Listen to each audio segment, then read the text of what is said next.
There are places where the world grows thin, where the wind carries whispers not meant for living ears, and the trees remember what should have been forgotten. Tonight, we walk these shadowed paths together. This is the Forsaken Folklore.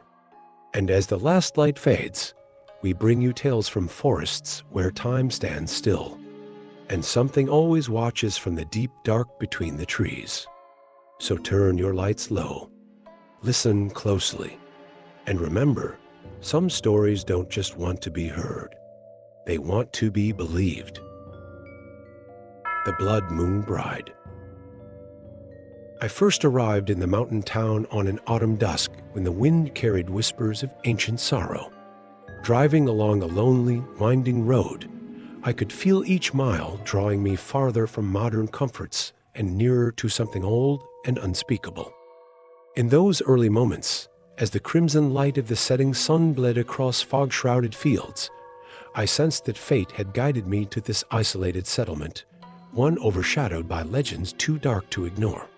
The townsfolk greeted my arrival with furtive glances and silent nods, as if they all carried a secret burden.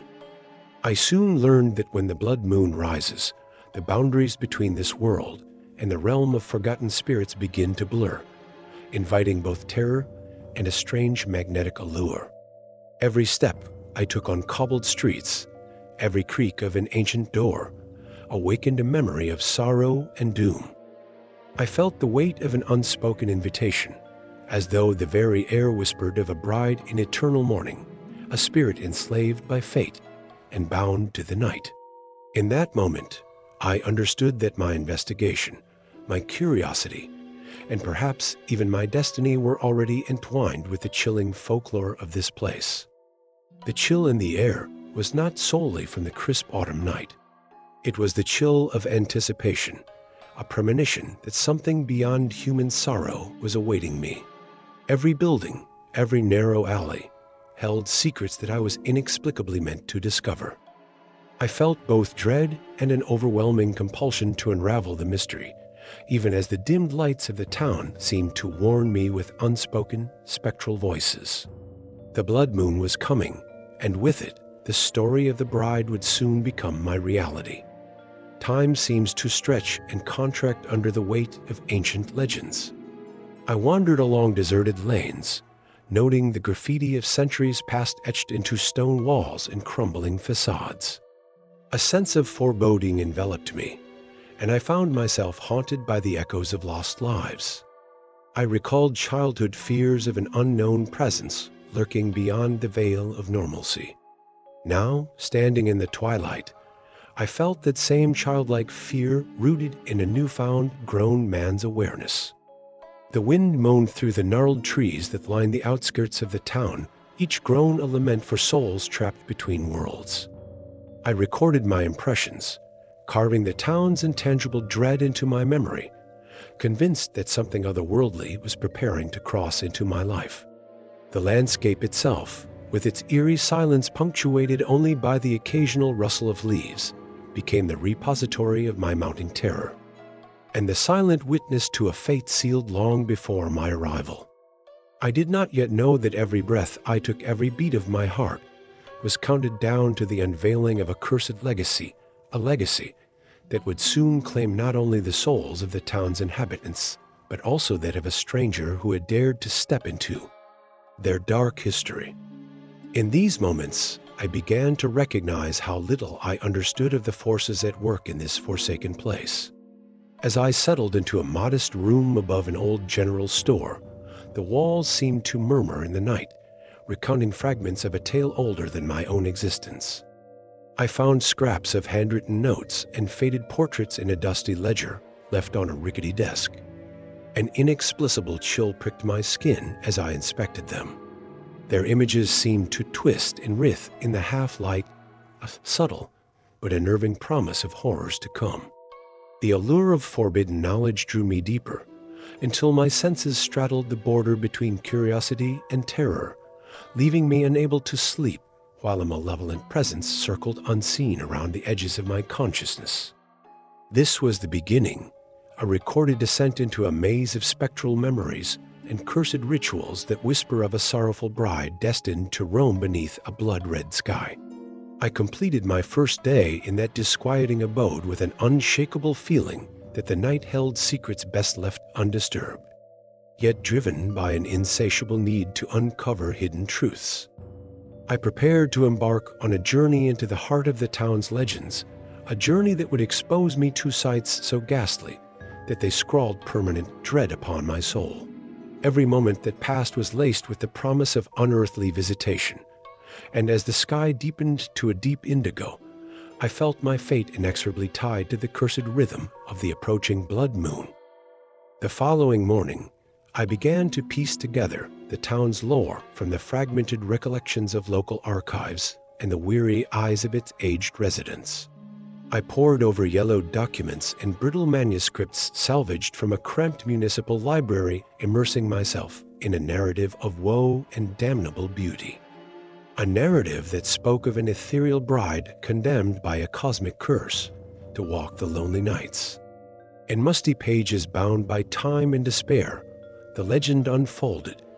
A young woman betrothed to a nobleman who perished in a bitter war, her grief inciting the wrath of vengeful deities.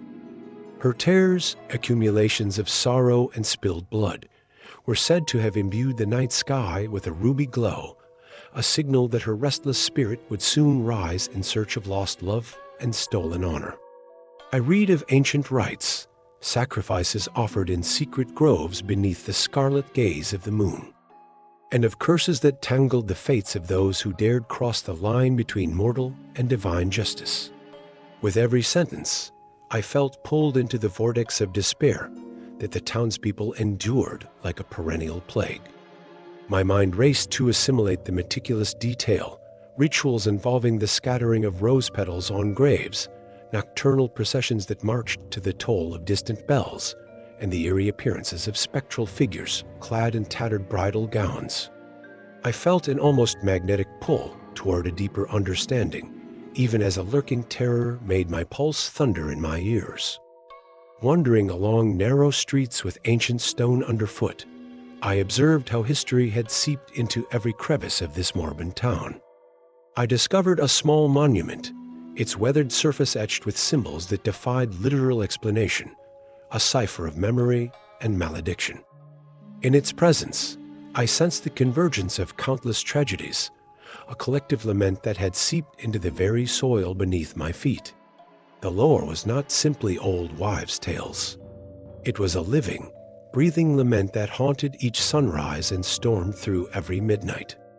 As I retraced the steps of forebears who had once sought solace in dark allegiances, I began to suspect that the legend was not merely an echo of the past, but an ongoing horror, a cycle of doom repeated under every blood moon. I recorded every detail with trembling fingers, trying to stitch together the threads of folklore into a coherent tapestry, even as I felt the silent presence of the bride watching me from the corners of my vision. Memories of sorrow bordered on delusions, yet the evidence was as undeniable as the chill that prickled my spine in the cool morning air. I roamed the labyrinthine paths of local cemeteries, where crumbling tombstones bore names lost to time and a sorrowful silence reigned. There, amid the graves, I encountered relics of an era when passion and pain were married to fate, a time when the blood moon was a harbinger of betrayal, love, and unspeakable loss. The elaborate carvings on stone monuments depicted scenes of ritualistic sacrifice and ghostly processions, and as I knelt to inspect them, I realized these were not mere vestiges of superstition, but powerful symbols of a divine retribution that spanned centuries. In the solitude of that hallowed ground, my thoughts drifted between fascination and revulsion. The spectral bride's face seemed to emerge from the shifting patterns of moss and cracked marble. I felt, even now, that her mournful gaze was fixed upon me, a silent reminder of the fragile boundary that separated our world from the supernatural stratum lurking beyond. With every step, I became more entangled in the cursed narrative, unable to foresee the true nature of the destiny that awaited me. The day waned into a brooding twilight, and as I left the cemetery, the skies above began to darken with an otherworldly hue. I sensed that with the arrival of night, the legend of the Blood Moon Bride was about to step out of myth and into the tangible realm of humanity. That sense of impending doom was both irresistible and paralyzing, as though I were standing on the threshold of an eternal requiem. I hurried back to my lodgings, my mind ablaze with the chilling details of what I had read and seen, a tapestry woven from sorrow, rage, and spectral grace. All the while, the promise of the blood moon's rising loomed as an inescapable climax to the tragedy recounted in every weathered page and crumbling statue. Even as the last vestiges of daylight surrendered to dark, I could not shake the forewarning that the bride's cursed beauty would soon infiltrate the fragile precincts of my rational mind. As dusk yielded to night, the air grew heavy with an eerie stillness that defied explanation. In the solitude of my small room, I found it increasingly difficult to dismiss the inexplicable phenomena that had begun to sabotage my senses. It started subtly, indistinct whispers carried on an unnatural breeze, a fleeting glimpse of a pale figure in the murk of my peripheral vision, and beats of my heart that seemed to resonate with some distant, mournful cadence. I began to record these strange occurrences in a leather-bound journal, each entry a testament to an invisible force at work. My nights were marred by a persistent feeling of being watched, as though the very walls of the ancient building conspired to reveal a secret too terrible for daylight. Every time I attempted to sleep, the shadows lengthened into ghastly forms, twisting and curling around my bed, like desperate hands reaching from the void. There was no comfort in the familiar, only the haunting suspicion that reality itself was bending subtly to accommodate a presence from a realm best left undisturbed. Every encounter with the inexplicable was accompanied by a sensory overload, a sudden drop in temperature, the scent of withered rose petals and iron in the air, and the soft echo of footsteps behind me, though I was alone. I found that even the silence was fraught with meaning, echoing secrets of a past drenched in blood and sorrow.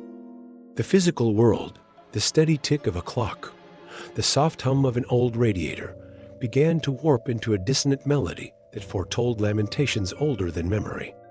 In the narrow hallways of my lodging, the light from a flickering bulb revealed shapes that too easily resembled the contours of a figure in tattered bridal garb.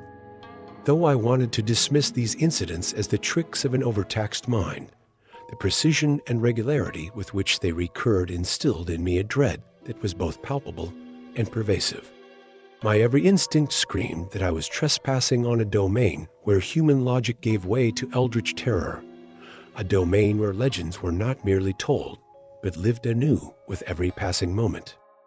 I documented these peculiar happenings meticulously, certain that in the details lay an explanation that might stave off the deluge of darkness threatening to overtake everything I once held as real. Wandering the deserted streets, I observed anomalies that defied rational explanation. A battered lamppost would illuminate a patch of fog with an unnatural crimson glow reminiscent of the fabled blood moon. An abandoned storefront suddenly registered sounds of soft weeping and lamentations that I could neither locate nor rationalize. In one such encounter, I paused at the edge of a crumbling stone bridge, and for a brief, harrowing moment, I saw in the river below a reflection that was not my own, a spectral visage pale and sorrowful gazing upward with eyes that held an ancient grief. As the current swallowed the image, my soul shuddered with the realization that I was being pulled ever deeper into the labyrinth of the town's mystique. Each inexplicable occurrence etched itself into my memory and journal, building a mosaic of uncanny events that together formed the prelude to an inevitable confrontation with a power far greater than I had ever imagined. I could no longer tell where reality ended and the intermingling of myth and terror began. In that twilight zone, every footstep, every breath, and every heartbeat was a prelude to something unspeakable, a slow descent that would eventually lead me into the arms of the Blood Moon Bride herself. The night wore on with an oppressive certainty that these incidents were not random, but orchestrated by forces bound by ancient blood and unfulfilled promises. As I retraced my steps along fog-enshrouded lanes, the heavy resonance of my own thoughts mingled with the silent hymns of the dead. Every ruined facade, every shattered window, became a testament to a past where tragedy and terror reigned. I began to realize that the unexplained was not an aberration, but an invitation, a forewarning that I was destined to witness the emergence of a presence that had haunted these lands long before my arrival. The spectral encounters, the persistent chill, and the overwhelming sense of predestination all conspired to push me ever closer to a truth that was as perilous as it was inevitable. In this oppressive darkness, I felt the first true stirrings of dread that hinted at the personal cost of delving too deeply into secrets that should remain cloaked in silence, and I braced myself for the morrow when the cursed cycle of the blood moon would begin its cruel work. Driven by an unyielding compulsion to unravel the secret behind the unspeakable events, I ventured into the outskirts of town, where the remnants of an ancient ritual ground lay hidden among twisted pines and jagged rock formations. In the pale light of a waning day, I ascended a narrow, rocky path that led me toward a clearing encircled by decrepit stone altars engraved with cryptic sigils. The air was thick with the scent of damp earth and decaying offerings, while the distant call of a mourning bird underscored the sacred and somber atmosphere of the place. Every step I took seemed to echo with voices from the past, as if the stones themselves murmured bits of lullabies and laments. Cautiously, I began to document the scene in my journal, my hand trembling while I sketched the intricate carvings that depicted grotesque scenes of sacrifice and spectral apparitions. The visions captured on those ancient monoliths recounted a time when desperate souls had gathered under the crimson sky of a blood moon, seeking to placate a goddess whose wrath would spare them from despair. I felt that my own arrival, my insatiable curiosity, was intertwined with these forsaken rites, a rekindling of a ritual long abandoned but never truly dead. In that isolated clearing, the divide between myth and memory blurred as I recalled the whispered legends of old. According to local lore, the ritual was not enacted merely as an offering, but as a desperate plea for redemption. That night, under a sky forewarned by the omen of a deep red moon, ancient worshippers had relinquished everything dear to them in return for the promise of salvation. However, their desperate bargains came at a terrible cost, the summoning of an entity whose fate was bound to the cyclical rise of the blood moon. The relics of that unholy ceremony lay scattered in almost deliberate disarray, as if time had performed its slow, inevitable erosion of the past. With reverence and horror, I gathered fragments, a tarnished chalice, a fragment of ceremonial garb, a set of rusted knives, and felt in each object the residual hum of energy that once had been so potent as to summon curses and cataclysm. In that moment, I felt an almost unbearable pull toward the altar, as though it called to me by name, urging me to complete what had once been started. The earth beneath my feet seemed to pulse with every heartbeat, as the power of antiquity reached out to ensnare my soul in its ancient web of suffering and retribution.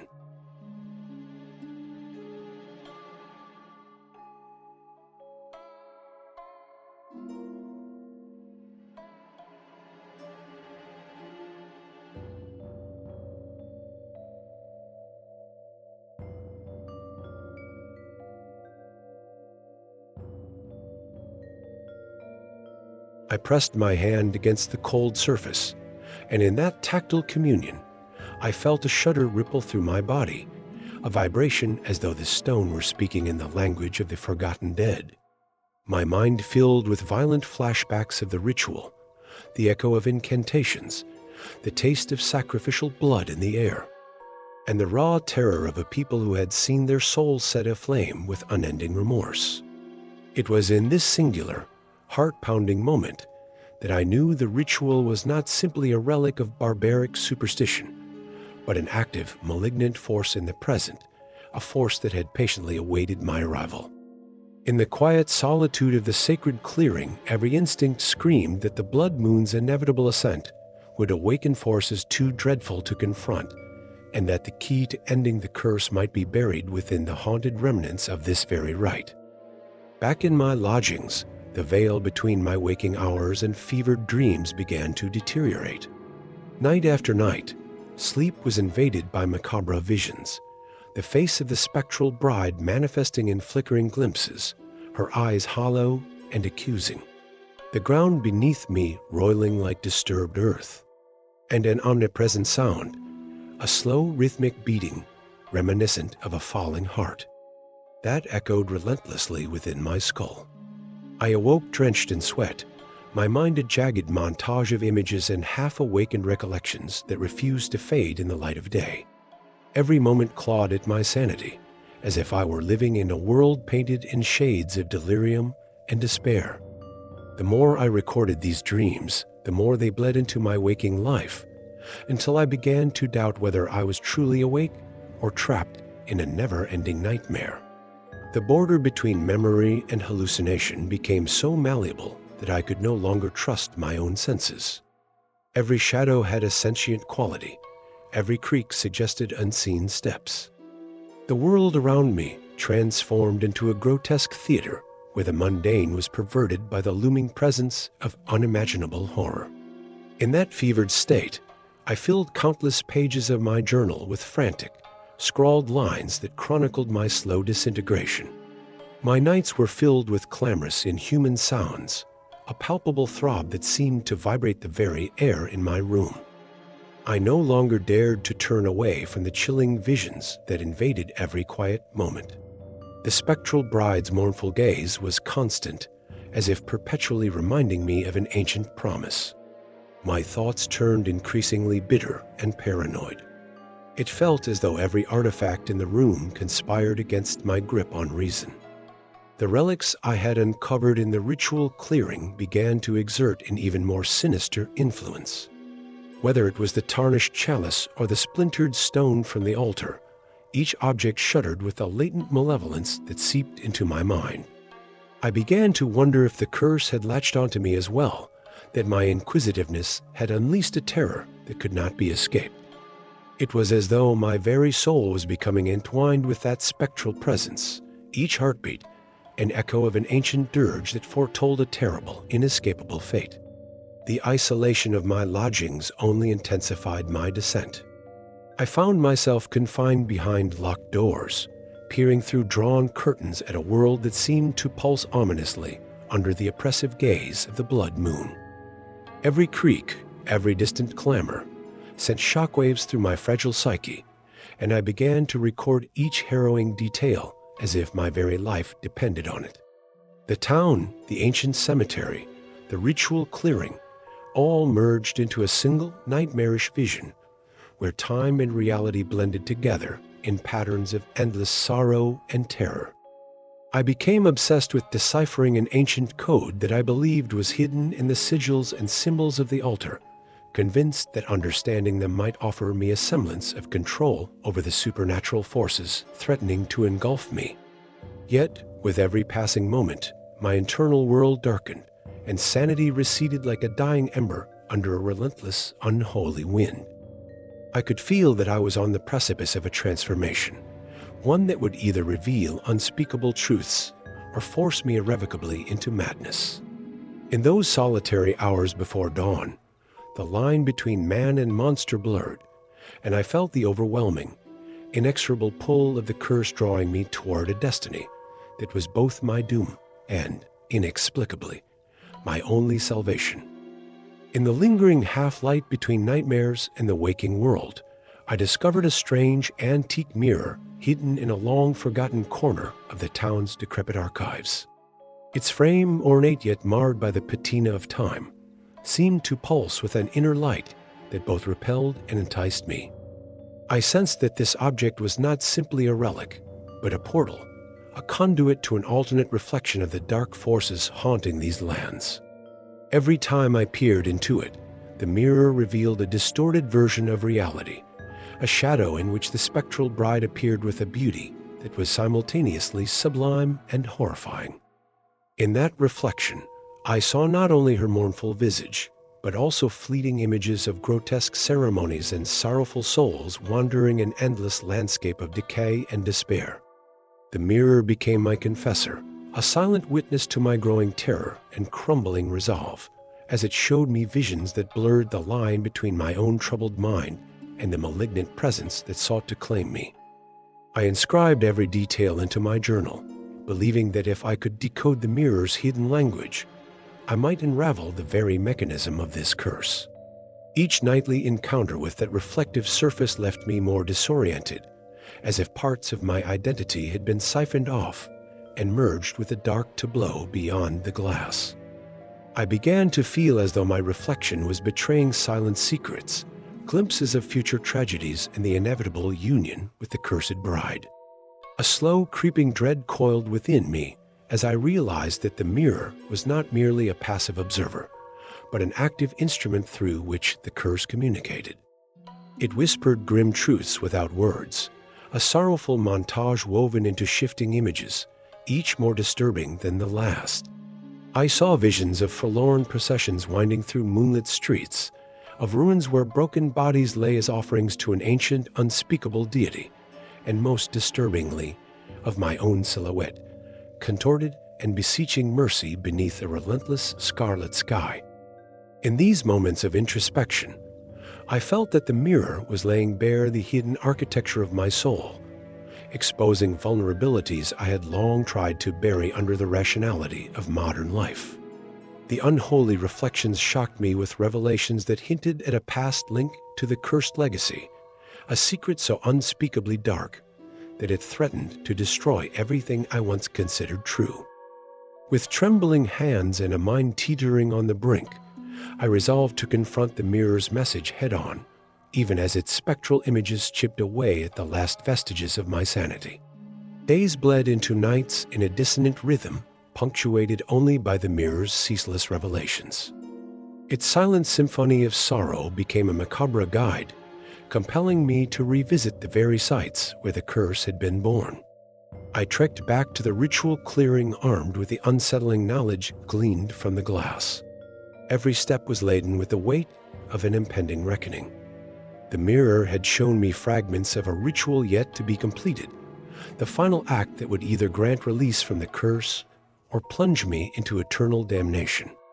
The path forward was shrouded in darkness and uncertainty, but I could no longer turn back.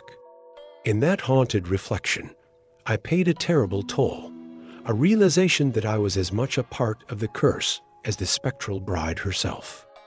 The mirror's images had crystallized the horrifying possibility that the dark legacy was destined to consume me entirely, and as I trudged across forgotten landscapes beneath an ominous sky, I truly began to understand that my fate was sealed the moment I set foot in this accursed land.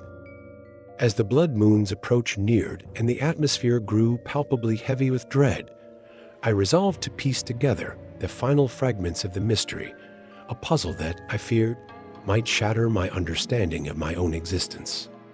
Late one night, armed with my journal and the cryptic clues gleaned from the mirror, I retraced my path back to the town's neglected archives where ancient records lay buried beneath layers of dust and time. In an unlit corner of that forlorn room, I discovered a leather-bound ledger whose brittle pages recounted the forbidden lore of generations past. The narrative it unveiled was as shocking as it was intricate. The curse of the Blood Moon Bride was not merely the lament of a forsaken spirit, but the manifestation of a pact sealed in blood by the founder of the town, a pact that demanded a sacrifice from a descendant of the original betrayer. With mounting disbelief and gnawing horror, I began to recognize symbols in my own family heritage and memories, long dismissed as mere coincidence, that now spoke of a fated connection to this ceaseless cycle of mourning and retribution. My heart pounded in my ears as I meticulously cross-referenced names, dates, and the arcane symbols scattered throughout the ledger. The horrifying truth emerged like a specter in the night. I, too, bore the indelible mark of that ancestral sin. Every shudder, every inexplicable occurrence over the past weeks resonated with the dark legacy of my bloodline. I discovered that my forefather had been complicit in an ancient betrayal, a treachery so appalling that the town's founding elites had invoked a curse to atone for their misdeeds, binding the spirit of a scorned bride to the cycle of the blood moon. Now, centuries later, that curse had resurfaced in me, a grim inheritance I could not escape. I felt the crushing weight of destiny in every fiber of my being. The ledger's pages seemed to pulse with the anguish of 1,000 untold tragedies, and as I studied its every detail, I realized that my arrival was no accident, but the culmination of a long-forgotten promise generously repaid by fate. The revelation struck me with the force of a tempest. My investigation, my sleepless nights, even my descent into madness, had all been predetermined by a chain of events stretching back to that ancient betrayal. In that desolate archive, surrounded by the oppressive silence of secrets too horrible to name, I was forced to confront the darkest part of my heritage, the notion that I was irrevocably bound to an entity of spectral sorrow. The ledger described a final, cataclysmic ritual meant to either break the curse or fulfill the pact in a manner that would unleash unspeakable consequences. Every word, every faded illustration spoke of the need for a sacrificial union between the living and the spectral bride, a union that, if consummated under the blood moon, would forever merge the fate of the cursed with that of the accursed. I read of an ancient altar, hidden deep beneath the ruins of an old chapel, where the final rites were to be performed. The documentation was disturbingly detailed, the precise positions of carved symbols, the incantations once voiced in a language now lost to time, and the necessary ingredients, each item imbued with an aura of doom. As I absorbed each harrowing detail, my hands trembled in the dim light of the archive lamp, and in that very moment, the impossible became clear. The spectral bride was not merely a doomed spirit waiting to claim another life, but an integral force engaged in the continuation of my bloodline's penance. Her spectral eyes, I realized, had been searching for me all along. When the night of the blood moon finally arrived, the heavens ignited in a blaze of ruby brilliance that transformed the town into a macabre stage of dread and wonder. Every living being seemed to hold its breath as nature recoiled in anticipation of the inevitable. Clad in the grim resolve born of revelations too terrible to ignore, I made my way toward the ruins of the old chapel, a decaying sanctuary that, for centuries, had served as the locus of the cursed ritual. The road to the chapel wound through deserted fields and crumbling ruins, every step echoing as if in defiance of the inexorable march of fate. The chilled wind, carrying the faint fragrance of ancient incense and morning lilies, caressed my skin with a ghostly tenderness that belied the horror of the moment. My heart hammered in my chest, the rhythm of my stride matching the slow, measured beating of a long-forgotten drum. Each step was laden with the weight of ancestral transgressions, the burden of a legacy that demanded retribution in its most horrifying form. As I approached the ruins, the spectral glow of the blood moon illuminated the derelict structure in ghastly relief. The decayed walls and shattered stained glass of the chapel became a canvas upon which centuries of sorrow and betrayal were writ large. In that surreal moment, I felt the presence of all who had come before me, the echoes of countless souls bound by the curse, their silent lament rising in a spectral chorus. My every nerve vibrated with anticipation, knowing that the final confrontation with the mysterious bride was imminent. I stepped inside the ruin, where the air was heavy with the weight of memory and the palpable dread of a power that spanned millennia. The space was dominated by an ancient stone altar, its surface covered in cryptic carvings that had witnessed the passage of time and the slow, inevitable decay of hope. As I approached the altar, the world contracted to a singular point of terror. And purpose, the culmination of my private descent into darkness and the union that fate had so mercilessly decreed.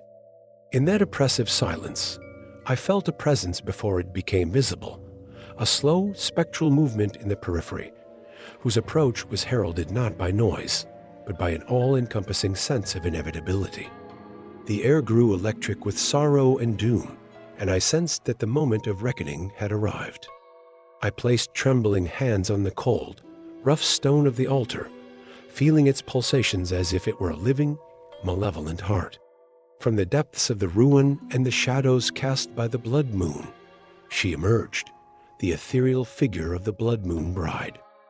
Her appearance was both devastatingly beautiful and dreadful, an apparition draped in tattered silks that danced as if stirred by winds from another realm, her eyes deep and void, her pale skin etched with scars of unending grief.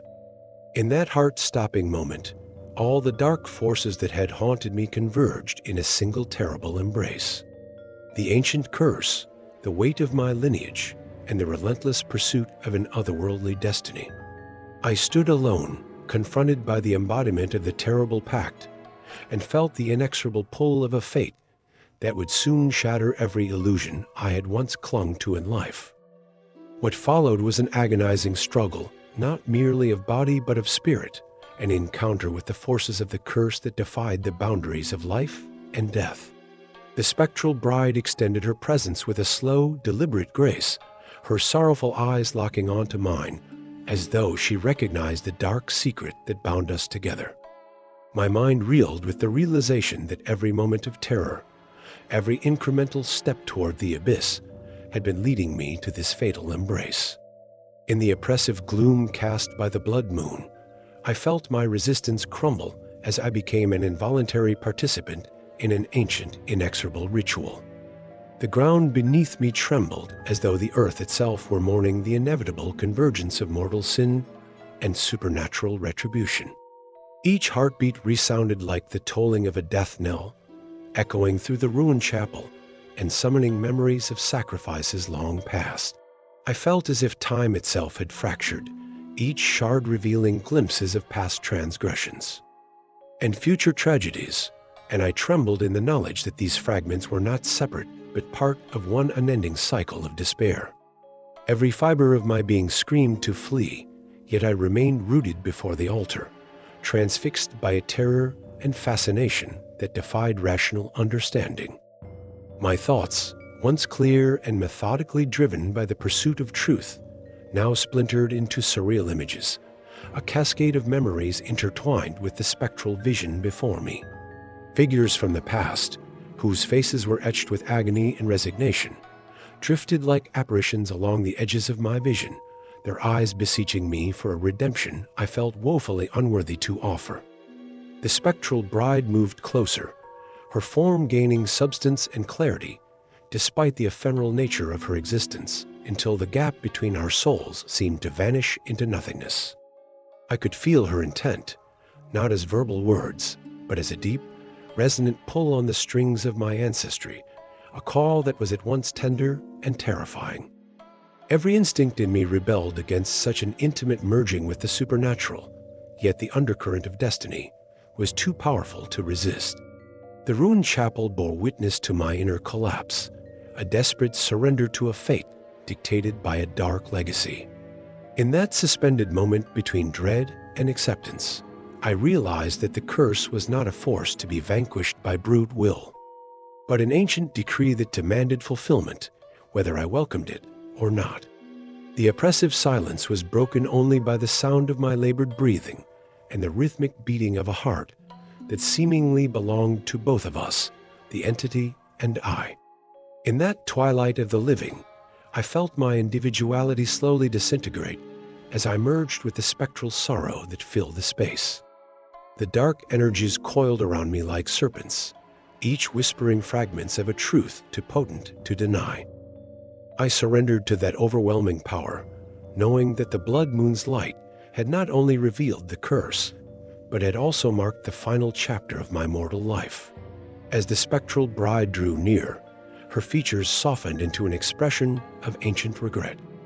And in that fleeting moment of connection, I sensed the fragile hope that perhaps by embracing this cursed union, the cycle might finally be broken. Yet beneath that hope lay the deep, inexorable knowledge that my life, my very soul, was now irreversibly intertwined with the sorrowful specter, and that the final act of this dreadful legacy could bring either annihilation or a perverse salvation.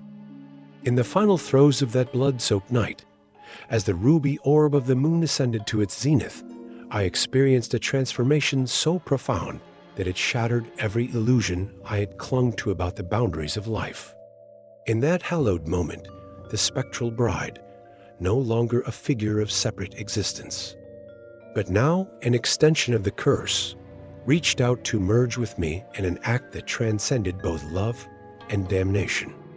I felt a searing agony and ecstasy intermingled as our essences entwined, each heartbeat resonating with the crushing inevitability of a pact forged in ancient sin. The very ground beneath the ruined chapel trembled as if the earth itself were recoiling from the unbearable intensity of that unholy union. In that merging of spectral and living, I witnessed the true horror of our shared fate. The curse was designed not to end in a swift demise, but to recreate itself anew with every sacrifice.